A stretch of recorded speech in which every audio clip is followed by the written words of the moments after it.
Bonjour, je suis Laurent. Bonjour, je suis Sophie. Nous sommes les parents de Paulina qui s'est suicidée le 5 mars 2018 dans le parc de son lycée suite à du harcèlement scolaire.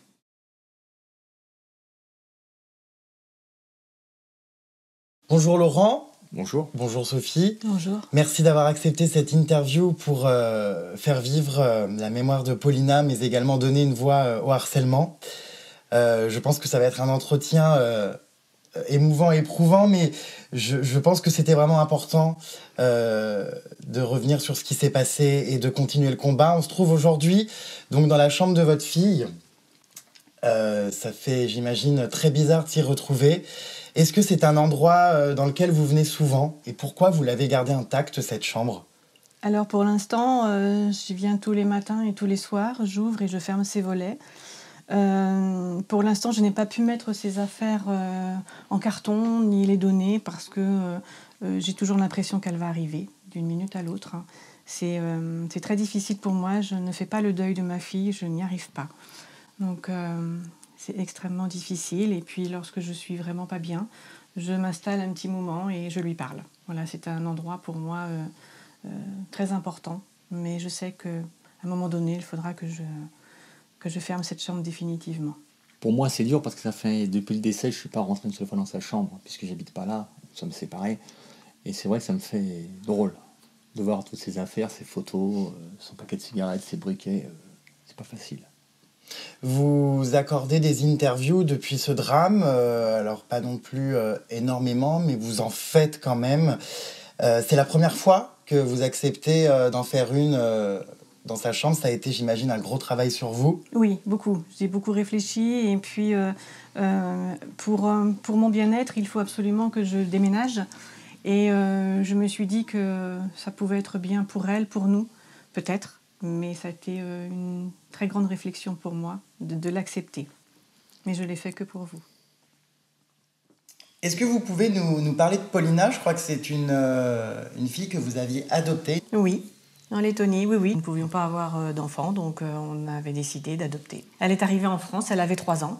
Donc elle ne savait pas parler français, rien. Donc on a appris par le langage des signes, des mains, enfin bon. Mais elle a été très vite, elle a vite compris le français. Elle aimait lire les livres de Pierre Ricard, les livres sur l'Égypte, sur la Grèce, le téléphone portable au départ avec sa maman pour qu'elle soit dans le look, on va dire. On lui avait acheté un iPhone. Au bout de 15 jours, elle revendait l'iPhone pour acheter un téléphone à touche. Elle partait d'un principe comme quoi un téléphone c'était fait pour téléphoner, pas pour avoir un look beau. Parce que quand elle faisait tomber, elle disait si je casse pour 9 €, c'est pas grave. Moi, je me souviens d'avoir été en ville avec elle et elle me disait « Attends maman, je dois m'arrêter. » Oui, ben, on s'arrête.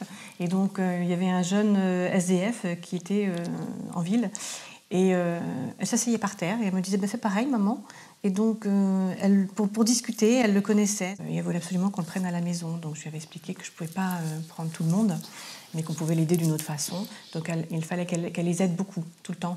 Moi, la chose qui m'a marqué, c'est qu'en fait, à un moment donné, on ne savait pas où l'argent de Paulina passait. Donc, je l'ai fait suivre. J'ai un ami qui était vigile dans un magasin.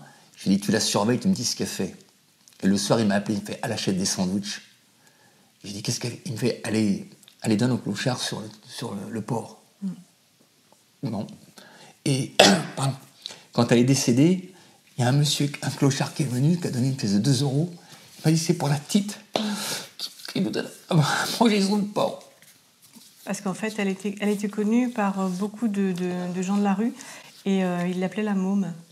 Et en fait, elle leur donnait à manger et nous ne le savions pas. Elle était différente des autres, elle s'habillait différemment. Je me souviens, un jour, elle est arrivée un samedi, elle m'en avait parlé le midi, elle m'avait dit « Si je me rase les cheveux, ça te fait quoi, maman ?» Donc, je me souviendrai tout le temps. Je lui avais dit « Tu sais, pour moi, les cheveux, ça a une grande importance, surtout chez une fille. » Et puis, mais je lui ai dit « Il faut que tu demandes à papa ce qu'il en pense. » Elle avait 16 ans, hein, donc... d'accord, et puis elle est rentrée le soir, elle était rasée. Voilà. Donc elle était toute bonze. Et donc je lui ai dit, t'as prévenu papa? Non. D'accord. Alors je lui ai dit, bon, c'est pas grave, hein, tu as des belles oreilles, tu as un beau crâne. Voilà, donc elle était comme ça. Il fallait qu'elle soit différente des autres. Pour elle, la vie n'avait pas d'intérêt d'être comme tout le monde. Elle a fait son coming out. Oui. Oui, elle nous l'avait annoncé un jour, on s'était réunis, elle nous a dit « je veux absolument vous dire quelque chose ». Bon, ok, et elle nous a dit « voilà, j'aime les filles ». Bah oui, elle aime les filles, et alors ? Il m'a dit « je voulais vous prévenir ». Nous, lui, tu sais, nous, on l'avait deviné depuis très longtemps, donc c'est pas un souci pour nous. Ce 5 mars 2018, racontez-nous. Le lycée me téléphone et me dit Paulina a fugué, elle est partie du lycée. Ah bon ?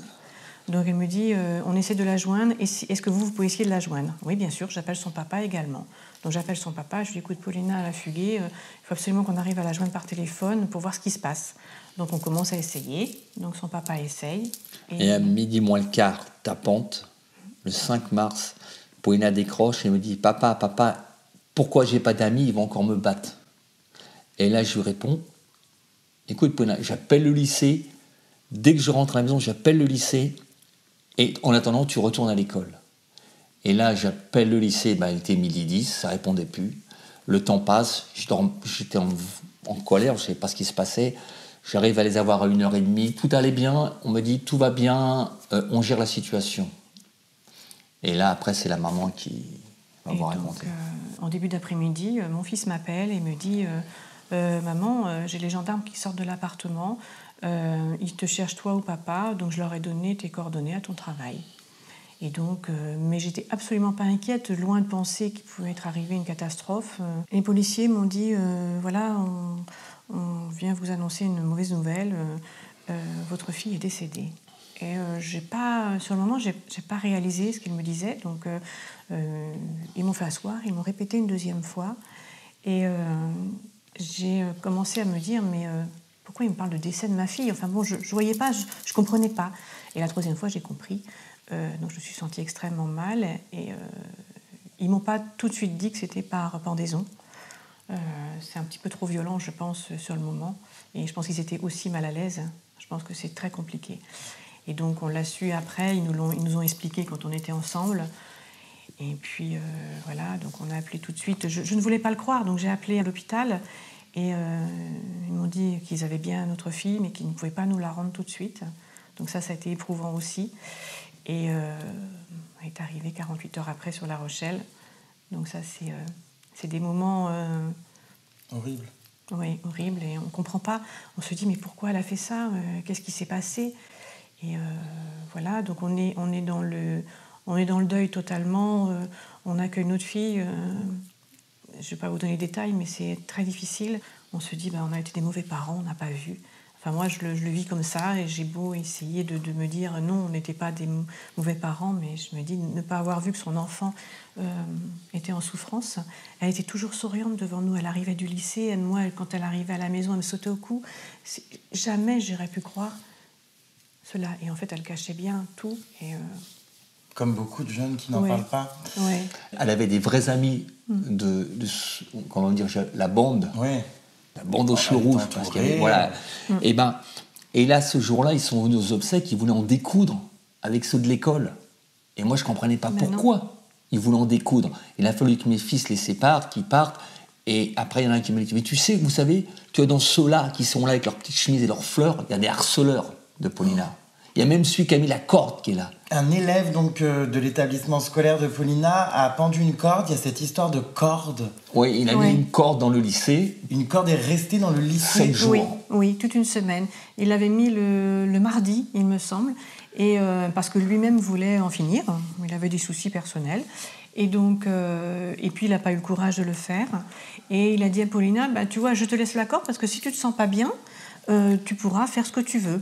Et puis c'est tout. C'était sur un ton, je ne sais pas, je n'y étais pas. Donc voilà. Elle est restée 8 jours et Paulina s'est donc pendue le lundi suivant, sans que le lycée Mais d'autres élèves avaient vu la corde ne aussi. pense à enlever cette corde, qu'aucun élève ne fasse un signalement. Enfin ça, nous ne savons pas s'il y a eu un signalement de fait auprès du lycée.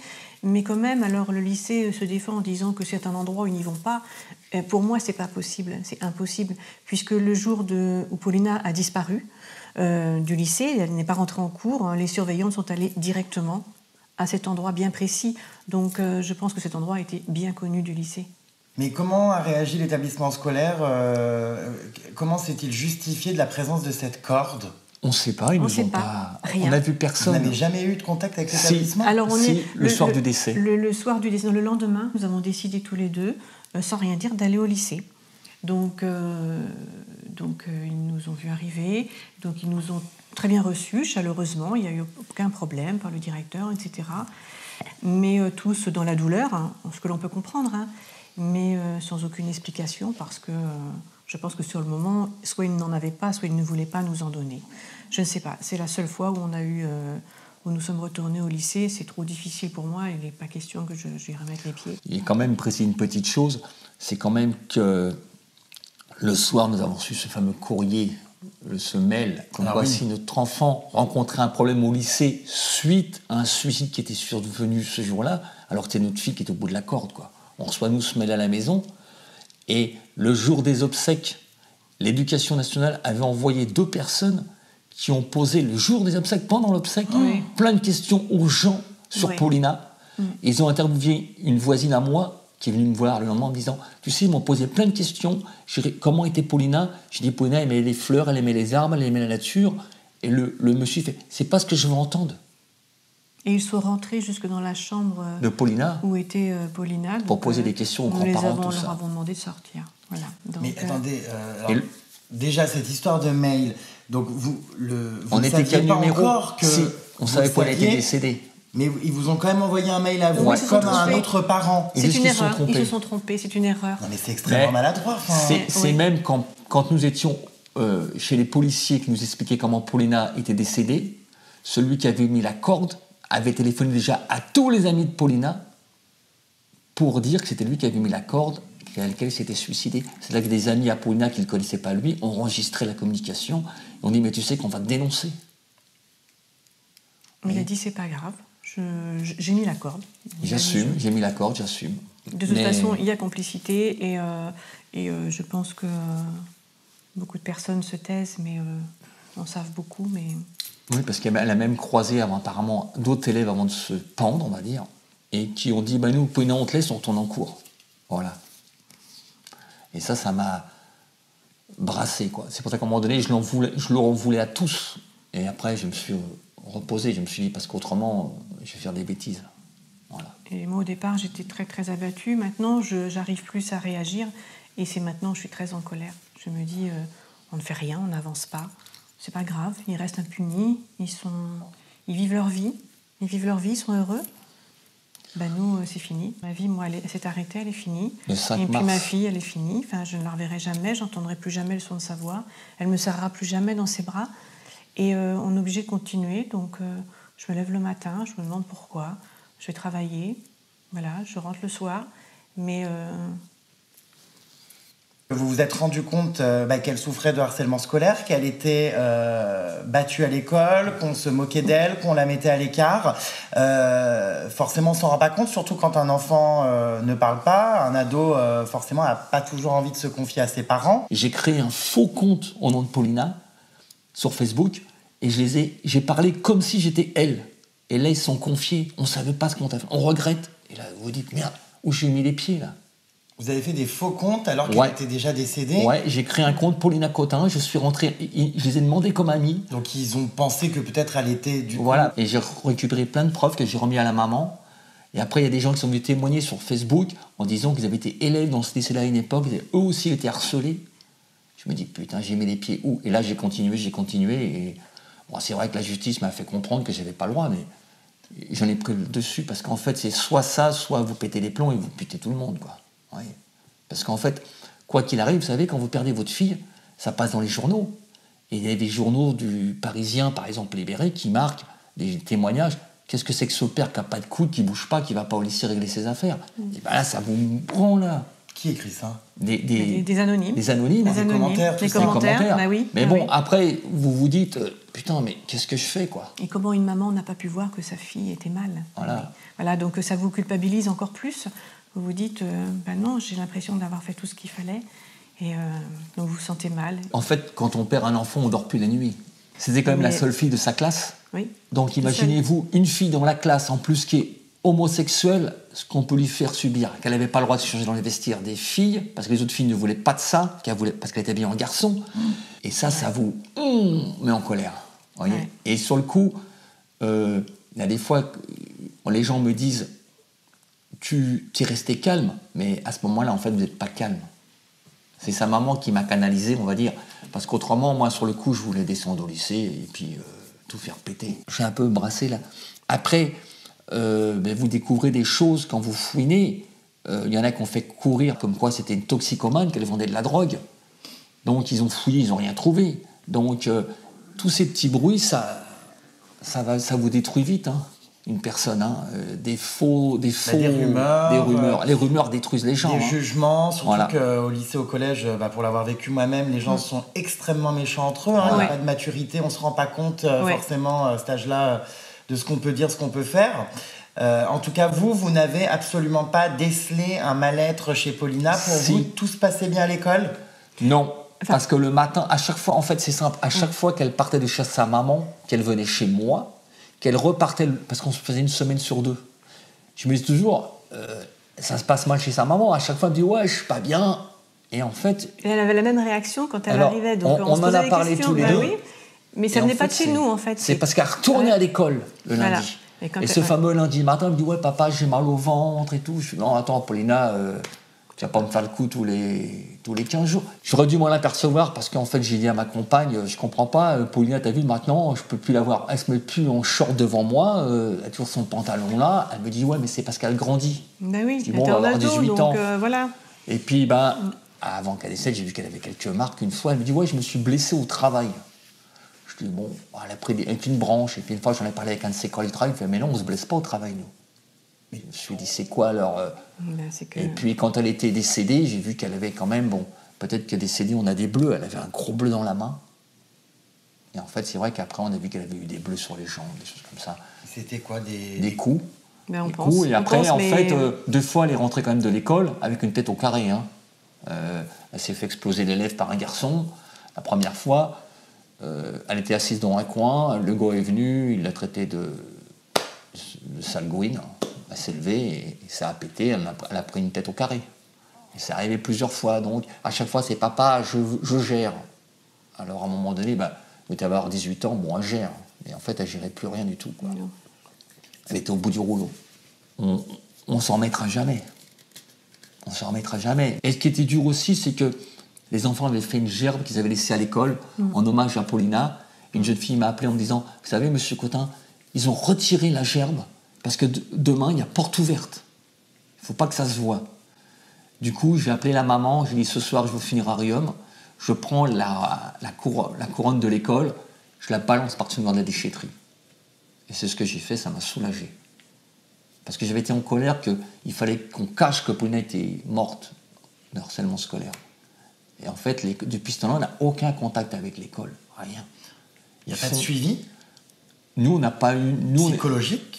Pas rien du tout. Ils nous ignorent totalement. Ils essayent un petit peu d'étouffer, peut-être oui, comme ils font dans toutes les affaires de harcèlement scolaire. Hein, sur les réseaux sociaux. Ils se disent, on va laisser passer. Tous les yeux. Le temps passe, hein, ça va les apaiser. Et ça fait l'effet inverse. En tout cas, chez moi, ça fait l'effet inverse. C'est-à-dire que maintenant, je suis très en colère contre eux, contre la justice, parce que personne ne bouge, personne ne nous dit rien. Et je pense que c'est encore plus difficile à assumer pour nous, les parents. Les gens qui nous entourent le plus, ce n'est même pas la famille. C'est des gens qui sont comme nous, qui ont subi le harcèlement. Ou voilà, c'est ça. C'est ça, en fait, c'est un lien qui s'est créé. On est devenu une grande famille parce qu'en fait, on est tellement nombreux de parents harcelés. Ouais. Mais ce que je ne savais pas, c'est quand vous avez un enfant qui est décédé, vous avez aussi des amis et des copains qui s'en vont. Parce qu'en fait, ils ont peur. Alors, il y en a qui sont maladroits. Et puis il y en a qui ont peur que ça leur arrive à leurs propres enfants, donc ils se disent oh là là, on va s'éloigner, voilà. Donc ça fait que vous vous retrouvez seul, complètement seul.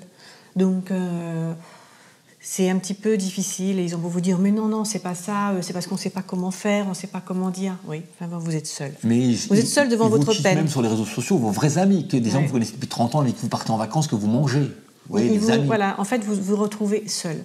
Donc, vous vous retrouvez face à une nouvelle vie. C'est une nouvelle vie. Hein. C'est vraiment... ma vie d'avant, elle n'existe plus. Moi, voilà, il y a même des membres de votre famille qui vous disent il faut surtout pas dire qu'elle était gay.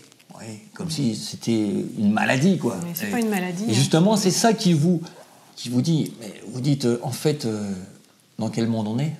D'un point de vue judiciaire, vous avez donc attaqué l'établissement scolaire en justice.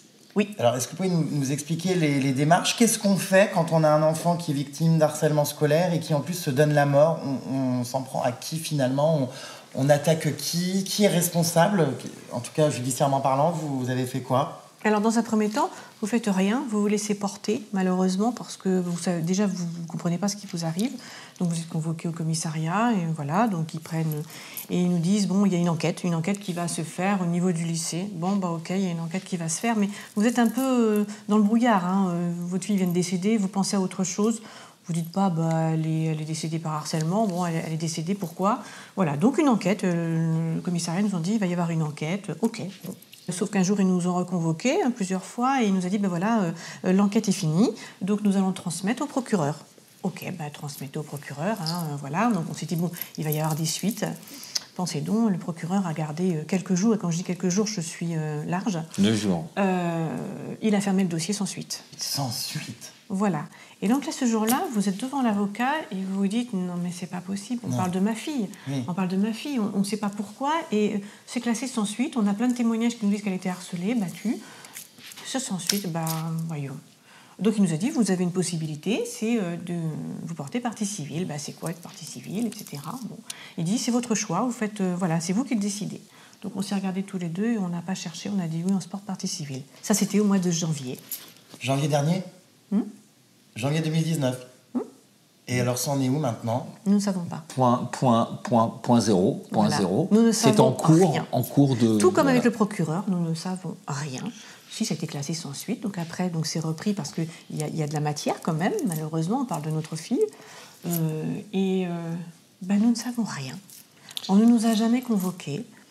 Alors on nous a expliqué qu'au départ, oui, il fallait que la juge fasse son enquête. D'accord, ça on a compris. On s'est dit, d'ici l'été, on va être convoqués. Après, on nous a dit que c'était les vacances. Non. Après, on nous a dit, c'est les vacances. Non, d'accord. Donc là, nous sommes au mois de novembre. On n'a toujours pas été convoqués. Je pense que peut-être... Donc, la justice ne vous a jamais entendu pour donner votre version de ce que vous aviez pu voir? Nous n'avons pas été reconnus par le procureur et nous n'avons pas été connus encore par madame le juge ou monsieur le juge, mais il me semble que c'est une dame. Alors que votre fille est morte. Voilà. Oui. Donc jamais la justice n'a pris soin de prendre contact avec nous, déjà pour savoir comment on allait, comment on le vivait, cette mort. Mais bon, a priori, nous sommes qu'un dossier parmi tant d'autres, malheureusement, puisque rien n'avance dans les harcèlements. On n'est pas les seuls. J'en sais quelque chose aussi. Voilà. Donc, non. Quand Paulina est décédée, moi, le lundi d'après, je me suis dit, tiens, c'est marrant, j'entends parler de plein de choses. Un robinet qui déborde dans le sud-ouest, des choses comme ça, et on ne parle même pas de la mort de Paulina. Donc, j'ai appelé le sud-ouest de Saintes. Je lui ai dit, mais vous savez, pour ma fille, on est au courant de rien. Je lui ai dit, elle s'est pendue à Saintes. Aussitôt, le Sud-Ouest, il a passé ça a commencé à faire la une, BFM TV, tout ça. Moi, je me suis dit, comme je ne dormais pas la nuit toujours, j'ai écrit à Madame Macron à 2 fois. Madame Macron, je lui ai dit, vous vous rendez compte, Madame Macron, ma fille se suicide le jour, à l'heure pratiquement où vous faites votre discours le 5 mars contre le harcèlement scolaire. Et dans ma tête, je me suis dit, Paulina, elle ne pouvait pas deviner. Pourtant, je me suis dit, elle le fait ce jour-là. Donc là, quand même, Madame Macron, grâce à FR3, m'a contacté. Son secrétaire m'a contacté. Bon, on a discuté un peu, mais bon. Mais c'est tout. Voilà. Après, les journaux, ils ont commencé à faire passer l'affaire. Voilà, ça a commencé à bouger. Et après, s'il n'y a pas les médias... C'est ça, finalement. C'est grâce à eux et aux réseaux sociaux qu'on arrive à faire sortir une chose. Voyez. Vous avez l'impression que le gouvernement n'agit pas? Ah, tout à fait. On en entend parler tous les jours. Il y a au moins un enfant qui meurt par du harcèlement. Ça me paraît... c'est pas possible, on ne peut pas continuer comme ça. Mais on laisse faire, on continue. Rien n'est fait, on ne punit pas. Moi, je ne pense pas que c'est vraiment spécialement le gouvernement. Je pense que c'est surtout l'éducation nationale qui a des œillères. Voyez. Alors certains lycées, certains collèges agissent, font ce qu'il faut, mais il n'y en a pas suffisamment. Mais le harcèlement scolaire, c'est tous les jours. C'est pas une journée par an qu'il faut y penser. Non, c'est tous les jours. Vous portez tous les deux un ruban, un bracelet. Oui. Oui. C'est l'association Donc, Les voilà. souffres-douleurs de l'école. Oui. C'est marqué quoi sur votre t-shirt du coup? Alors c'est marqué Paulina, ma différence m'a tué. et dans le dos il y a marqué harceleur coupable, ceux qui se taisent complices. Voilà. Donc vous portez très souvent ce t-shirt. Tout le temps. Et vous, Moi, moins. c'est la médaille? Alors moi, je peux pas pour l'instant m'en défaire. J'espère un jour y arriver. J'ai la médaille à Paulina. J'ai ça aussi. Moi aussi j'ai son Bouddha autour du cou. Ça m'a été offert le jour du décès de Paulina. Voilà, ça m'a été offert par un ami très proche et qui m'a offert un petit médaillon et puis une croix. Voilà, donc je suis pas quelqu'un de croyante. Je vais pas forcément à l'église. Je vais pas, mais j'ai du respect pour toutes les religions, quelles qu'elles soient. Et voilà, donc mais j'ai besoin pour l'instant, j'ai besoin de tout ça. Donc j'ai besoin d'avoir ma fille autour de mon cou. Voilà, quand je me sens pas bien, je prends, voilà, ça me donne un petit peu de force. Voilà, parce que je dois assumer, je dois travailler, donc c'est un peu compliqué. Et c'est vrai que donc, sur nos je voitures, le montre moins, parce que dans mon travail, je peux pas trop l'exprimer. Par contre, j'ai toujours le bracelet. Voilà. Par contre, on fait plus Noël, on fait plus tout ça. Vous voyez, là, Noël, je le fais plus depuis. J'ai fait dernier Noël avec ma fille. L'année dernière, j'ai fait Noël tout seul, avec son chien. Et c'est tout. Je veux plus faire Noël. C'est des fêtes de famille que je veux plus, puisque Ça nous coupe de la vie. Ça nous coupe de tout. Un décès comme ça, ça nous coupe.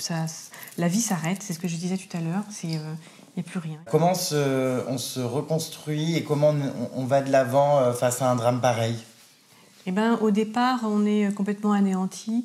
Moi, le matin, pour me lever, c'était un calvaire. J'ai mal partout. On est différent. On a l'impression d'avoir pris 30 ans tout d'un coup. Et puis, au fur et à mesure, il faut aller travailler. Enfin, moi, je travaille, donc il faut aller travailler. Donc, vous partez le matin, vous rentrez le soir. Il n'y a plus rien qui vous intéresse dans la vie. Donc, vous accrochez à n'importe quoi. Moi, j'étais quelqu'un qui faisait beaucoup de sport, je n'en fais plus. Tous les lundis, je me dis, bon, je vais m'inscrire, allez, je vais aller faire du sport. Et puis, la semaine passe, et puis, j'ai pas le courage, que je n'ai plus la force. Et puis, je me dis, ça me sert à quoi maintenant? Voilà, donc c'est difficile. On me dit, bah oui, il faut passer à autre chose. Je ne peux pas passer à autre chose. Je pense que peut-être que je pourrais passer à autre chose si la justice fait quelque chose pour nous. Mais effectivement, si la justice fait rien pour nous, je suis pas sûre de pouvoir continuer. J'ai voulu arrêter de vivre, effectivement, il y a quelques mois. Avec mon fils, on avait discuté, et c'est vrai que c'est compliqué. On n'a plus envie. Voilà, la vie s'arrête à cause de, excusez-moi l'expression, à cause d'imbéciles qui ne se rendent pas compte qu'ils détruisent une vie. Donc ils ont détruit Paulina. Et après, ils ont détruit ma vie, ils ont détruit celle de son papa. Ils ont détruit une partie de la vie de mon fils, que je pense qu'il ne sera plus jamais comme avant. Et il a toute sa vie devant lui, et ça m'inquiète un petit peu. Et en tant que parent, est-ce que on se sent coupable de peut-être, à tort, hein, mais de ne pas l'avoir détecté, ce harcèlement, de ne pas avoir su comprendre la douleur de sa fille? Ah oui. Oui, pour moi, c'est le plus grand drame. Je ne sais pas pour son papa, mais pour moi, c'est... mes enfants, je les ai voulus pendant des années. J'étais en soins pour avoir des enfants, je n'ai pas pu. Donc, moi, quand j'ai eu mes enfants, c'était tout. J'ai tout donné pour mes enfants, tout. Et au bout du compte, je me dis... j'étais toujours après ma fille. J'étais une mère poule, hein, donc ça a été très compliqué pour moi. Et de ne pas avoir senti que ma fille, il se passait quelque chose, ouais, je me dis tous les jours, voilà, je suis passée à côté, j'étais une mauvaise maman, voilà, j'ai pas vu. Donc c'est difficile, c'est difficile. Et on a beau vous dire, non, tu étais une très bonne maman, tu t'es toujours très bien occupée de tes enfants, vous vous dites, non, j'ai fait un raté. Il y a toujours un raté avec les enfants. Oui. Si on n'est pas d'accord avec lui, il y a un conflit de génération, oui. Quoi qu'il arrive. Oui, d'accord, mais bon, là, elle n'est plus là. Donc on peut pas réparer, on peut rien faire, rien. Aujourd'hui, si vous deviez désigner des coupables, vous penseriez à qui? Enfin, qui est coupable du décès de votre fille, d'après vous? Vous savez, comme a dit Zola, moi, j'accuse l'école de m'avoir laissé la corde. J'accuse celui qui a mis la corde. J'accuse ceux qui l'ont harcelé. J'accuse ceux qui se taisent. Voilà, pour moi, c'est ça. Oui, pareil. Qu'est-ce que vous auriez à dire si vous deviez passer un message, alors pour commencer, aux victimes de harcèlement scolaire? Il y en a énormément, moi j'en rencontre toutes les semaines à mes dédicaces. Beaucoup de jeunes souffrent de harcèlement scolaire, de mise à l'écart, voilà, de brimade. Je pense qu'on est tous d'accord ici pour dire que la première chose c'est d'en parler. Oui. Hein, chose que n'a pas fait Paulina. Oui. Mais ils ont peur, après on peut les comprendre, ce sont souvent des adolescents ou des jeunes enfants, puisque a priori ça commence de plus en plus jeune, donc c'est ça qui devient très inquiétant. Il faut qu'ils parlent, il ne faut pas qu'ils hésitent, il ne faut pas qu'ils aient peur. Il ne faut pas qu'ils aient peur, ils seront entendus, ils seront soutenus. Vous le savez, vous pouvez en parler sur ma plateforme harcèlement.online. C'est parfois plus facile d'en parler de manière anonyme, en tout cas sur mon forum, vous pouvez, parce que c'est vrai qu'on n'ose pas forcément en parler à ses parents, on a peur d'être jugé, on est plus à l'aise de manière anonyme. Il y a aussi tous les numéros d'écoute pour ceux qui subissent le harcèlement. Un message aux parents comme vous qui ont des enfants qui souffrent de harcèlement, qu'est-ce que des conseils à donner à des parents? Il faut, nous, parents, écouter nos enfants. C'est la première chose à faire. Et les soutenir. Même si c'est contre l'éducation nationale, c'est soutenir nos enfants. Oui. Et moi, j'ai juste une chose à dire aux papas qui vont m'écouter. Ne dites jamais à votre enfant, si quelqu'un te touche, je le tue. Parce qu'en fait, votre enfant, le jour où il est harcelé, il n'ose pas vous le dire, de peur pour vous protéger, vous. Un message aux harceleurs. Harceleurs. En espérant, il faut que tu penses que Paulina est partie, mais chaque cigarette que tu vas fumer qui va donner le cancer, ce sera elle. Chaque accident de voiture que tu auras dans ta famille, ce sera elle. Chaque chose qui va se produire, souviens-toi que ce sera elle qui te le fera subir. Voilà, moi c'est ça mon message. Vous voyez, à chaque fois je leur dis, là, Ouais.